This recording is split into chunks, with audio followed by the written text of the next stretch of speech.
दुनिया के अजूबों में चीन की दीवार भी शामिल है, जिसे इंग्लिश में ग्रेट वॉल ऑफ चाइना से भी जाना जाता है। इस बड़ी दीवार के अनोखेपन के चलते ये सभी को हैरानी में डाल देती है। यह दुनिया की सबसे लंबी दीवार है जिसे अंतरिक्ष से भी देखा जा सकता है। लेकिन क्या आप जानते हैं कि इस दीवार को दुनिया का सबसे बड़ा कब्रिस्तान भी कहा जाता है और इसके पीछे का रहस्य बेहद ही हैरान करने वाला है। तो आइए जानते हैं रहस्यों से भरी चीन की दीवार के इतिहास के बारे में। इस दीवार की लंबाई कितनी है, इसको लेकर थोड़ा विवाद है। दरअसल साल 2009 में किए गए सर्वे में दीवार की लंबाई 8,850 किलोमीटर बताई गई, लेकिन साल 2012 में चीन में ही किए गए एक स्टेट सर्वे में यह बात गलत साबित हो गई। उस सर्वे में बताया गया कि चीन की दीवार की कुल लंबाई 21,196 किलोमीटर है। सर्वे की ये रिपोर्ट चाइना के प्रमुख अखबार सिन्हुआ में भी प्रकाशित हुई थी। इस दीवार के बनने की कहानी कोई 2, 4, 100 साल नहीं बल्कि 1000 साल पुरानी है। वैसे तो ऐसी दीवार बनाने की कल्पना चीन के पहले सम्राट किंग शी हुआंग ने की थी, लेकिन वे ऐसा नहीं कर पाए। उनके मरने के सैकड़ों साल बाद दीवार बनने का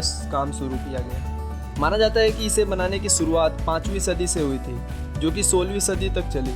इसका निर्माण एक नहीं बल्कि चीन के कई राजाओं ने अलग अलग समय में करवाया।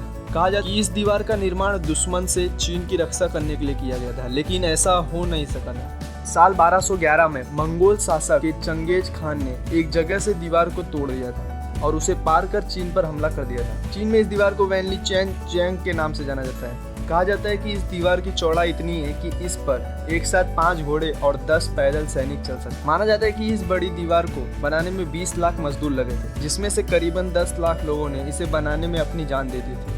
कहा जाता है उन लोगों को फिर दीवार के नीचे ही दफना दिया गया था। यही वजह है चीन की इस महान और बड़ी दीवार दुनिया का सबसे बड़ा कब्रिस्तान भी कहा जाता है। हालांकि इसमें कितनी सच्चाई है या तो कोई नहीं जानता, इसीलिए यह एक रहस्य ही बनकर रह गया है।